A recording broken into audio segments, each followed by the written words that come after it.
it's you feel that it's getting bigger and bigger. In many cases, it gets such a volume in your life that sometimes you're doing everything in order to avoid, and then it's just getting worse and worse each time. Exactly, because when we avoid something and alleviate that discomfort temporarily in the moment, the brain actually rewards us for that. It secretes a little bit of dopamine, or triggers the release rather of dopamine. So it confirms in a way in the moment that you've done the right thing by avoiding this thing, not realizing that the thing you've avoided is actually going to help you get to where you want to be. So Yeah. that's where the retraining comes into play. Yeah, I totally understand when you're talking about public speaking and people that try to avoid that. But when we're thinking about PTSD, they don't even they couldn't try to avoid it because it's like comes back to them whenever they don't want it even. So Yep. how could you give them something that they get it whenever sometimes too much? How do you give it more of that? So Yeah, it's a great question, and actually, things can go even deeper than that. But what you're talking about is involuntary responses, and whether it's PTSD or public speaking, the experience that arises within us, that anxiety or the flinch response, is at its core an involuntary response, in the same way that an immune response is involuntary. And we now know, or thanks to the advent of functional MRIs and advances in neuroscience, that these types of what are known as conditioning effects are actually taking place on so many different levels of the human body and the human being.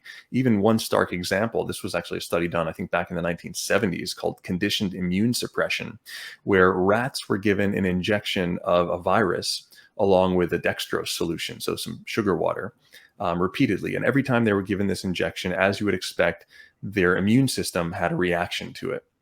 Then they did something really interesting. After they conditioned that response, so they did it a number of times, then they just gave an injection of sugar water. So no trace of a virus or anything that would normally trigger an immune response.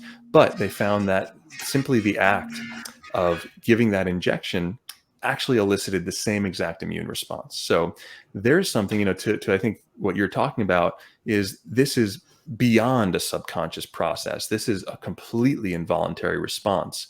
The hopeful part is that we now know that that is basically, in terms of like how it's framed in the brain or how it works in the brain, it's actually a habit just like any other habit, just like a conscious behavior.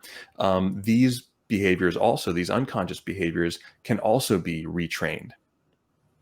So let's say I have some kind of, let's say about health, physical situation, right? And I want to not feel any discomfort or pain when something happens. How can I train my brain to react differently than what it is like unconsciously doing? Yeah.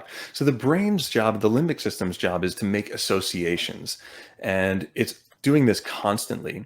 And so what we want to do is we want to take a sort of unique approach. We already discussed, we don't want to totally avoid the thing that's triggering the symptom, whether it's physical pain or anxiety or an immune response. At the same time, we don't want to just throw ourselves into it, right? Right. As that would just overwhelm the system and sort of reconfirm the reaction that we're already having. Right. So instead, what we want to do is reprocess. So create a new association. So to give you an example, with the instance of, let's say, a panic attack, right?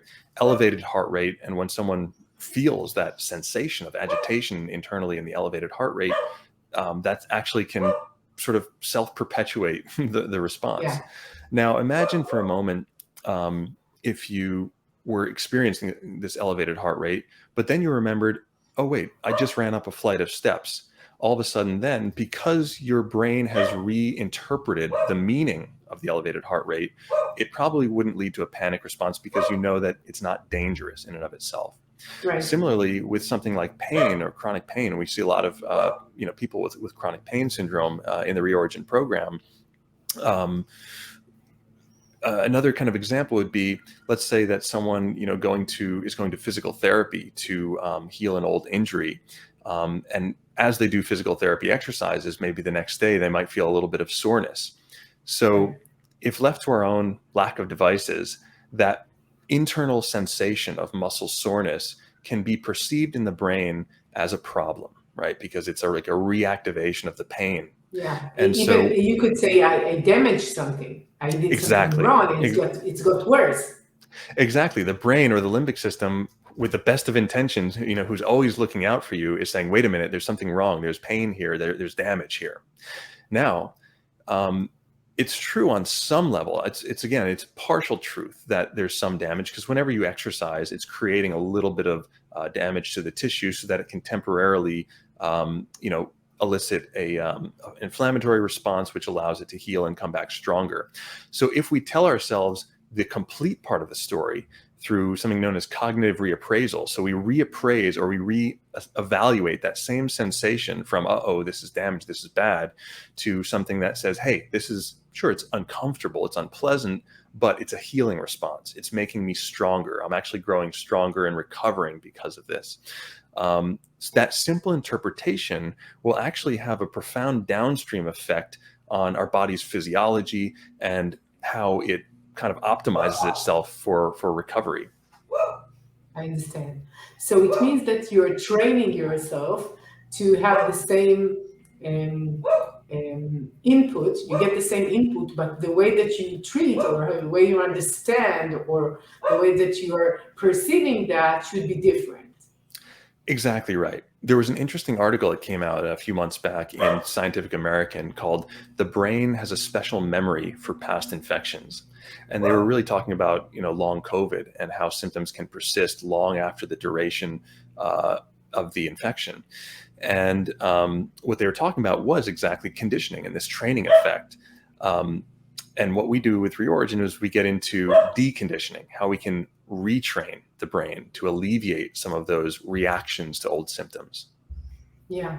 What you're saying about COVID in general, it means that once we perceive that as a really big threat, we might have a more severe response to getting sick. Other than the fact that Mm-hmm. we have a virus, we could think that it's really threatening us, and therefore we could feel much worse. Yeah, exactly right. Because when we feel, or when the limbic system believes that we're under threat, it's going to elicit a cascade